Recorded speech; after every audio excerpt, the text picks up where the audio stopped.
everyone. How are you? How are you? How are you? How are you?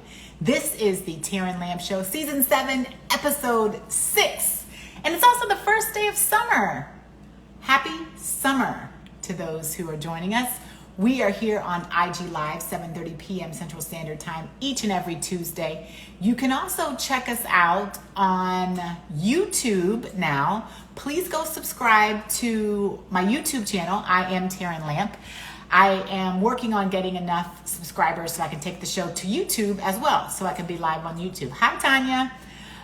Thank you so much for joining me. We're also on Apple Podcast now, so the TERRAN Lamb Show on Apple Podcast. So you have IG Live, you have YouTube, and you have Apple Podcasts. So depending on how you get your shows and your info, please check us out on all three of those channels. Like I said, please make sure you go to our YouTube channel now and subscribe. I'm working on getting, YouTube subscribers so I can take the show live on IG and on YouTube as well. I'm also going to put my Cash App in the comments.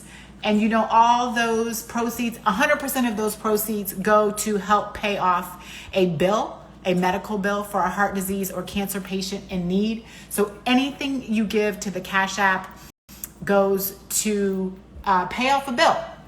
And how that works, there is my Cash App. Put Survivor in the comments when you donate. And so, it's not an official 501c3. It's a good old-fashioned love and kindness giving, and I can go directly to the hospital and pay off a bill to the hospital where I get my treatment myself. All I do is take the money from the Cash App, swipe, and pay off a bill. I don't have specific information on patients due to HIPAA compliance laws, but I do know the people there at the cancer center very well. And so they usually give me someone who's in need, and that's what I do. So we've paid off 2 bills so far. So for those who might be listening and not seeing this, my Cash App is $TLamp7. Put Survivor in the comments. So let's get started with my guest here and bringing her on. Again, this is the TERRAN Lamb Show, Season 7, Episode 6. And we are here 7:30 p.m. Central Standard Time, 8:30 p.m. East Coast time, and 5:30 p.m. for my Pacific Coast friends. Let's see. Let's get you in here, Bonnie. Hello. Bonnie, there you are, beautiful. There we go. Hello.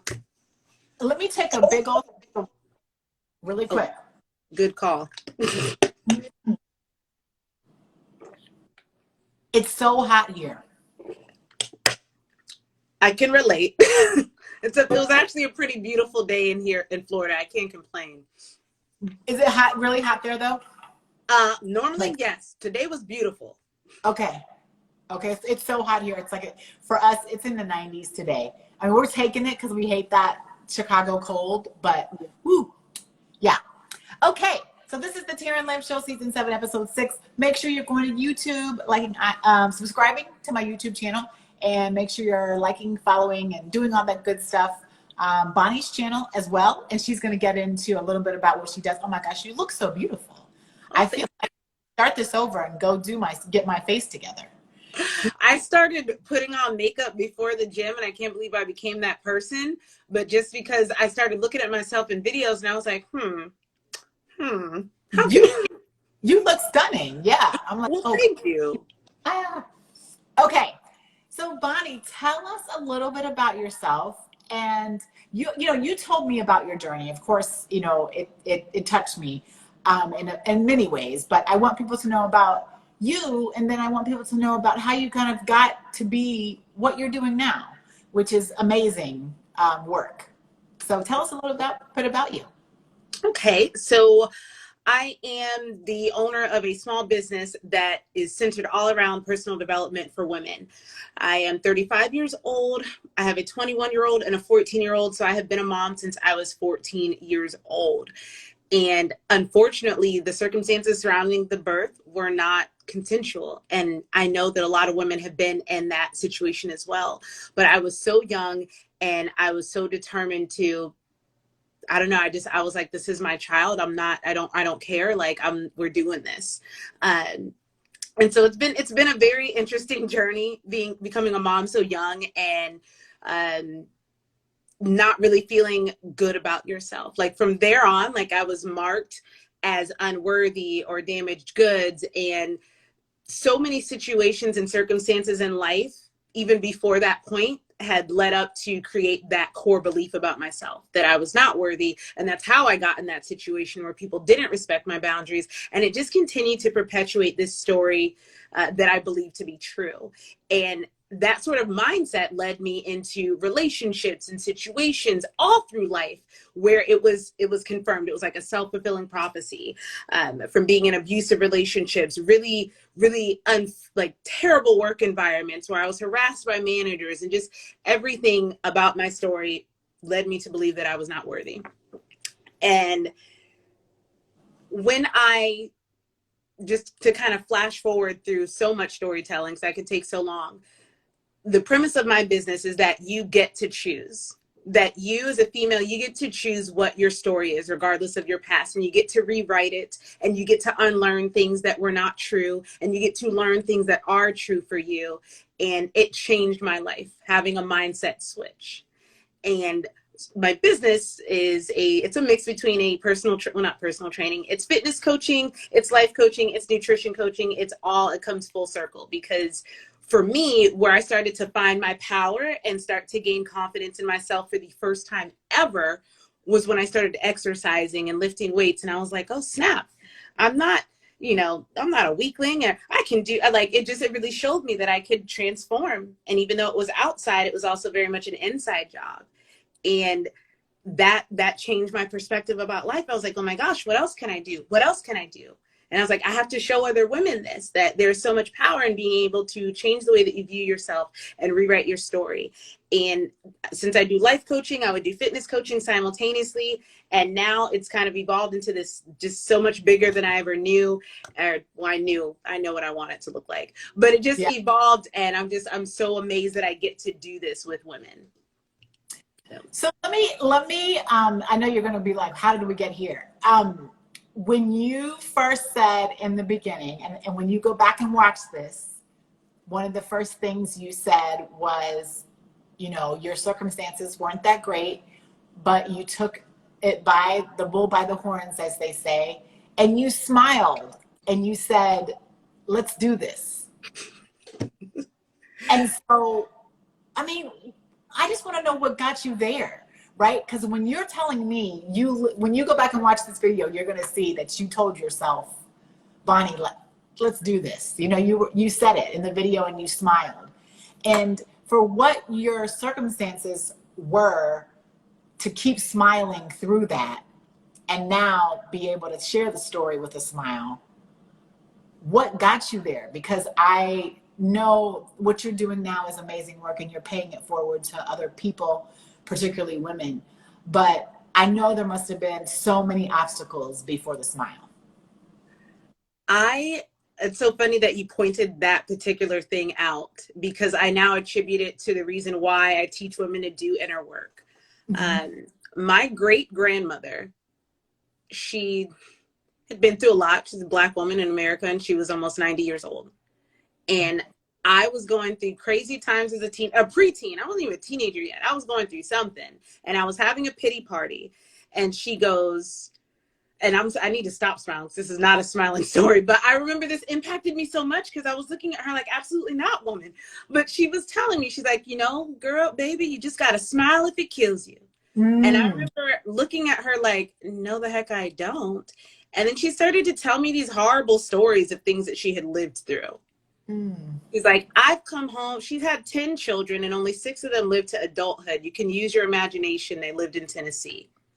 She's come home and seen one of her children hanging from a tree. One of her children was a bus accident, like the bus blew up or something, and the officer threw her bag of bones of her child at her, and she said she picked it up with a smile. Like the body bag. And she's like, I picked it up with a smile and I walked away.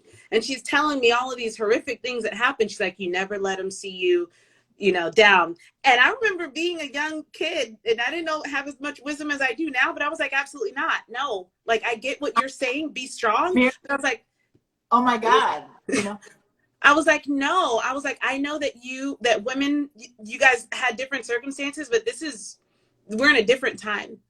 Mm-hmm. And I get to be both strong and also get to be vulnerable. And I just remember those words. I was like, no, I'm not going to smile if it always kills me. I always remembered those words. And I don't know why my brain thought of that story when you asked me about the smile, because I was smiling, but she just seeing that strength. Like I didn't take her advice to smile if it kills me, but I took her advice to be strong no matter what. That's what I got from that. I was like, I don't have to fake a smile, but I will keep going during the hardest of circumstances. And those are the kind of women that raised me. And so backing down from certain things, I never realized it was not an option. Okay. My grandmother, my great grandmother, they always faced obstacles like head on. And in fact, my grandmother made it her business to always like integrate neighborhoods. She would always be the first Black family to move into like a very, like she loved being different and she loved taking chances. And that it taught me a lot. It taught me to be very confident and very bold and very strong. So I think that it definitely comes from there. But on a spiritual perspective, I don't know when this happened, but something in my soul has always known like that I was going to drink the cup that most people wouldn't want to. Like it's like an unknown agreement between me and God. When times are getting hard in different seasons of my life, I can recall like praying or being in a meditative state and just feeling that, knowing like this is what it's going to take for this. And it's like, you could take the easier road if that's what you want. But I know that this is what you want, Bonnie, and this is what it's going to take to get there. Yeah. I've always been like, okay, if it's going to help other people. She says your grandmother is an obsolete inspirational aid, right? She's one of a kind, it sounds like, and she also says, how come people are so evil, which is very true, because that's an evil story. But at the same time, there's no but, period. That's an evil, different times, but yeah. Evil story. I'm glad that, that relationship though with her turned into be something where you can, you're definitely benefiting from it. That's the word. I don't know if that's the exact word I'm looking for, but you can see yourself in her, or her in you, or however that goes. So tell us how you're taking that, right? So the situation in the beginning, you turn that into a smile, because like I said in the beginning, when you go back and look at this, you'll see you told yourself, let's do it. To now what you do. How do you like you've jolted it in, to what you do. So maybe give us some examples of some things you might do for women, or, what might someone do if they want to get involved in what you do, or how can they learn how to, take back their power, right? Through the things that you do. Okay. Wonderful question. So usually the way that I work with people, it always starts with some sort of like fitness or weight loss, because women will be in a bad place. And the first thing that we do is we look externally. And because your external environment is just a reflection of your internal environment. So when I stopped taking care of myself, it was because I was not feeling so great. Or when you start neglecting yourself physically, you start to create this disconnect from yourself, like your intuition. And so they'll come thinking, I have this weight problem. Can you help me? And then as I talk to them, for the majority of women, I'm like, it's not that you have an unhealthy relationship with food or a weight problem. Like you have an unhealthy relationship with yourself. Because if there's something in you that doesn't feel that you're worthy to take care of yourself. And so some people will just come just for fitness coaching and that's it. And then others, when I like shine that light, they're like, yeah, let's do deeper work. And so then that's when we start doing one-on-one, either life coaching or mindset coaching, something like that. That's the bulk of the work that I do, one-on-one with people. And I've done a lot of mindset coaching for other new coaches, health coaches like myself. So that's the first step, right? Is kind of getting you're wrapping your head around how you're treating yourself. Yeah. And seeing that it's not like, obviously, the foods are bad or I'm just not this. It's like, you're just not paying any attention to how you're treating yourself. Because when you start, awareness is the beginning of any kind of change. And so all I do is make them aware of like, hey, this is actually what's going on. You think that this is the problem, but this is actually what's going on. Like for me, all of the negative situations that I kept creating throughout my adult life was because I wasn't unaware of how I was creating these circumstances, how I was expecting bad things to happen to me. And so they did. And if they didn't, I would subconsciously create that. I know it's chicken scratch or whatever they say. Oh say. no, it's just backwards on my side. Oh, it is. It says, and this is my quote. This is going to be your quote. Awareness is the beginning of change. Absolutely. I wrote that down. Heck yes. 100%. Because it's so true. Because sometimes we're so not aware, right, of a lot of things. And as soon as we start like understanding awareness, whether it be about ourselves or others or those around us or anything, then we can begin to change it if it needs to be changed, or at least, like you said, be aware of it, even if it doesn't, right? Sometimes it's not, and I love that you didn't say it has to be changed. Because today I was on a call, I'm mentoring a entrepreneur. She wants to create a food truck business. And I'm like, oh my gosh, I would love to like facilitate that journey with you and help you with the mindset work and help you with the emotional mastery that you're going to have to go through in order to become a small business owner and not quit when things go wrong. Yeah. And so we were talking today, and the last thing that I had gave her to work on was her playing around with different options for time management. Mm-hmm. And I was like, you can try timed work sessions, like 20, 25 minutes, stop, take a break. You can create a workflow where you give yourself time blocks, like from this time to this time. And I was just giving her all these options for what might help. And when she came back, she's like, I'm still really struggling. Like, I don't like to be defined to a schedule, but I also like to be this, and that. And she's like, I don't know how to fix it. I'm like, maybe you don't need to. I was like, there's a masculine energy that is very structured, and that is awesome. Like, there's nothing wrong with having that masculine structure. It's how stuff gets done. I was like, but you're a human being, and so you don't need to be all one way or all the other. It's okay to have masculine and feminine energy. And I was telling her, I was like, feminine energy looks like flow and creativity. And so that's how I operate. I'll create my days, but also not be so rigid to if things have to change.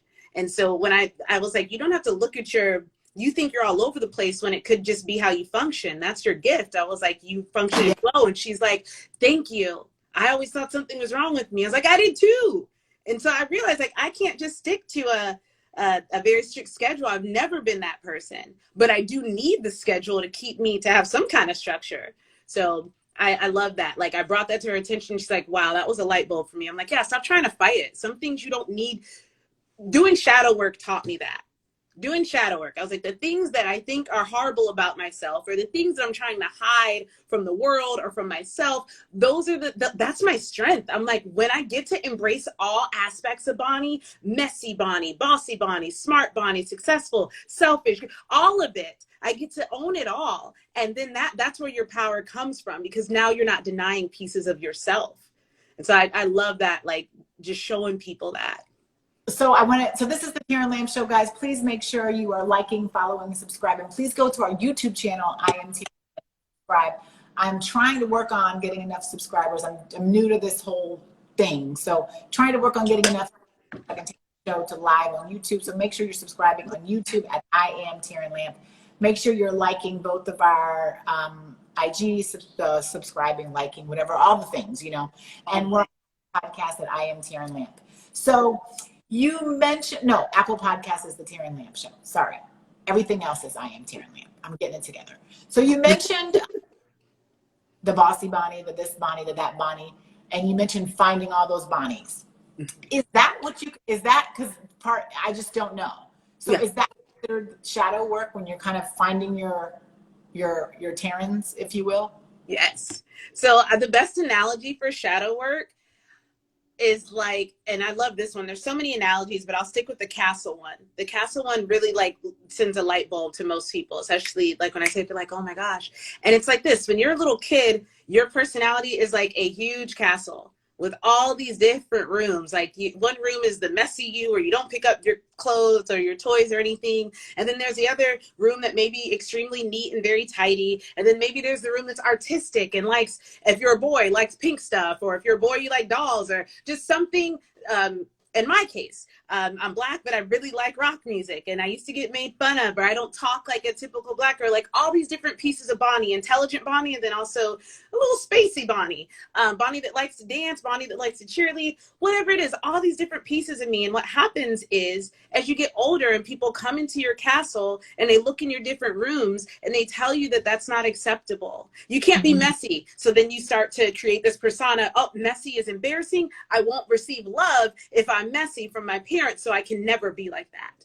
Or I'm going to use the word, let's say idiot, because this is an example from a book that I saw. Like, your parents use the word idiot a lot to make you, or when they refer to someone that did not smart things. So now you have you shut the door on the piece of you that may be a little goofy sometimes and make mistakes, and now you never make mistakes. And so as you grow up, you start to close the doors on all of these rooms. So like the you that used to be, because I can look, I'm better now, but I can look and see where there are pieces of me that I hid from people because I learned that it was acceptable.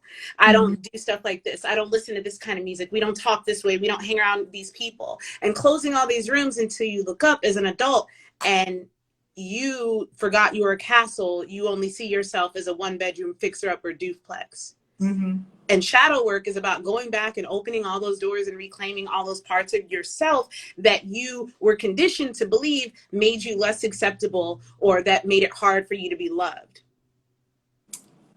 I got it. I mean, I feel like when I think about that, it's interesting because, like, there's, for me, you know, I know there's like quirky TERRAN, right? And people used to always be like, what? And then I'm like, you know, I think for a minute I tried to hide it, and then it was just too undeniable. So then I was like fighting this other TERRAN, and I was like, never mind, just be a kook. You know what I mean? Like, who cares? And so now I'm embracing that quirky TERRAN, but I can kind of understand where, you know, at some point in my life, I tried to not be so quirky, you know, but it didn't really work because I am who I am. But I understand like you said, like everybody kind of, people going in your castle and telling you, you shouldn't do this, you know, and you're like, okay. Why do you like that stuff? Or like, what's a good one that people forget that they... Well, I had a good one about you know, you're a Black woman and you like rock, you know, because people were like, what, you know? Airwalks and bands. I remember people used to joke with me that like, we're taking away, my dad would say he's taking my Black card away. And as a little kid, I'm like, my what? Yeah. So like just stuff like that. Like I that's why I teach my kids. I'm like, you guys listen to whatever you want, wear whatever you want, like be yourself. You want to be an artist? You want to be a rapper? You want to be like whatever. I'm like, experiment, figure out who you are. There is no right or wrong answers here. Because then you end up living a life full of regret, trying to keep other people happy, your parents, your friends, and then you end up, whatever age it happens, when you look up and you're like, this is not who is this person? How did I get here? Yeah. How did you get here and why? And why? Yeah. I totally can get that. So what do you believe, we got about 7 minutes left. What do you believe the future holds? For you. Oh, for me? Oh, girl. Are y'all ready? We're ready. Oh, 7 minutes. Okay. So actually, minutes, because we got 1 minute. We got one more question after that. Oh, okay. So quick. All right. So my goal is to create the #1 personal development platform for women. And I say #1 because I don't have this small vision. Like, I don't just want to help a few people. Like, I see this being so much bigger than me. I want to be able to employ, I know how hard it is to get your small business started, especially as a coach. And I want to be able to provide a platform where coaches and all of my yogi friends that teach sessions and women that do Reiki and energy healing, I've connected with so many healing and light workers that I want to create a platform where they can be accessed and they can have their own communities on this platform.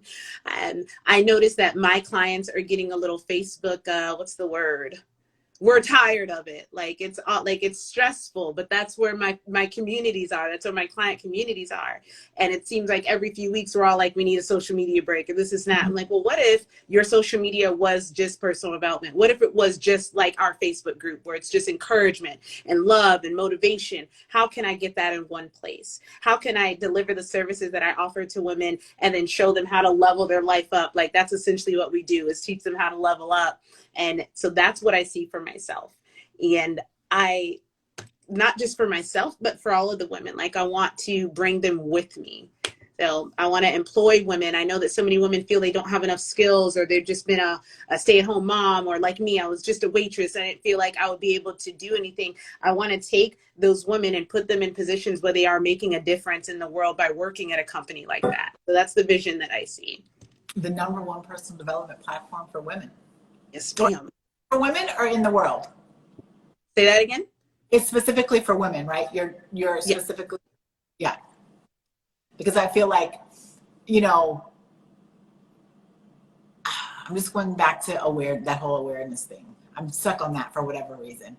The awareness, I think it's helping women be aware. That there's more. Being aware that just because this is all you've seen doesn't mean that's all there is. And once you can accept that fact, now your brain's going to be constantly looking for ways to be like, oh, snap. And there's so many spokes to being aware, right? There's if it's a wheel, there's so many spokes to that. To your point of, you know, your inner self, your outer self. Which of those things, you know, maybe it's your spiritual self, maybe it's your financial self, you know, maybe it's your professional self. What do those spokes look like for you, and how can you become aware to make change in those areas of your life that you maybe you value, you think need to be changed, maybe they don't, like to our point earlier, maybe they don't need to be changed, but hey Yash, but you need to, you know, like look at those areas and see where you need to make change if that's possible. And I think giving that out there to women is a great tool because, you know, we're constantly evolving. And we all do, I think, have these little minds that you said before, like our little castles that were broken into, let's say, by people to tell us what we should be, you know, and how can we get out of our, would you say our fixer-up duplex and go back to go one bedroom fixer-upper. Yeah, and go back to our castles, but you're giving structure to that. Yeah. And one of my key tenets of coaching is the fact that your brain learns through repetition or through intensity. So we either learn that, like I said, like you're worthless, like how I felt through something intense, like you being violated, or repeatedly, where you're constantly shown negative aspects of life or about yourself, and eventually your brain just decides that's what it is. And so it is an unlearning process. It's not an overnight thing, but I teach women how to rewire their mind and rewrite their story. Rewire your mind and rewrite your story. I'm gonna write that down too. Your mind and rewrite your story. Okay, 2 minutes left. And so this is a question I ask every guest. So everyone who watches the show knows, or listens, if you listen to the show, every show I end with this. I save all these little cats in my backyard. I know that's a whole nother show, but they say curiosity in the cats. Eek. So what are you, Bonnie, what are you curious about? I'm curious about what the world's going to look like in 5 years when women take over. I love it. There's so many women just growing and walking into their fate, or stepping into their power and being faithful and knowing that they can create the life they want. It's so inspiring. I'm like, what is this world going to look like when women finally step up? And I believe that women, we're going to do a little bit better. I'm not in competition with men, but I'm just saying it's our turn now. Watch. Well, I mean, it started off at midnight last night when Beyonce dropped a new album, right? I haven't even gotten to, like, I've just seen posts about it. I haven't gotten to see what's going on. I don't know if it's a new album or new song. I don't know how all that works, but you know, she dropped something at midnight. You know, when she drops something, the whole world is listening, and she's always, and from what I hear from it, it's empowering to women again. And I'm not part of the Beehive or anything. Right. You said that, you know, what is it going to look like when women take over the world?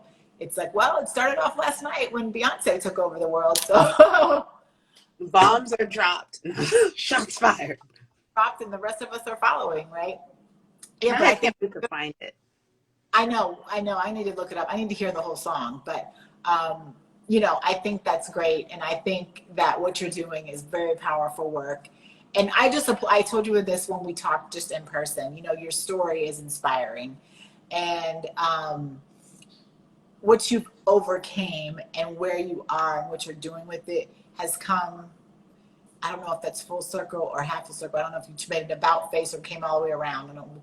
But it's just inspiring. And I just applaud you for, having just taken that and, turn it into something amazing. And I just implore you, if you don't get a chance to watch this whole episode, go back and look at what you said. Whole terrible thing happened and that you told yourself, let's do it. And you were smiling. So just keep that smile and, keep going. I will. Thank you so much for having me and pointing that out, because that is me. So thank you for pointing that out. Yeah, it was so great to see. Well, guys, this is the TERRAN Lamb Show, season 7, episode number 6. We are out of here. Please make sure you are liking Instagram. You are subscribing to my YouTube because I'm trying to move over to do IG and YouTube, and I need to get subscribers on YouTube, I guess, now to be able to do that. So I am TERRAN Lamp on YouTube. Bonnie's episode will be up on YouTube as well. Bonnie's episode will be both of our IGs, and Bonnie's episode will also be on Apple Podcast. So, and Apple Podcast is the TERRAN Lamb Show. Make sure you're joining us back here next week, 7:30 p.m. Central Standard Time, 8:30 p.m. Eastern Standard Time, 5:30 for my Pacific Coast friends. And if you have a story or you know someone who does, I would love to have them on the show. Get a hold of me. I would love to have you on the show. We are booking guests now into 2023. But all guests come on to volunteer of their own time and talent. But it's all by word of mouth too. So I need to continue the show in 2023. I need to get guests for 2023. So please make sure you're reaching out to me if you have someone that would like to be on the show, or if you yourself would like to be on the show. Okay, we're 2 minutes over and we're out. This is the TERRAN Lamp. Right. And each other. Bye-bye.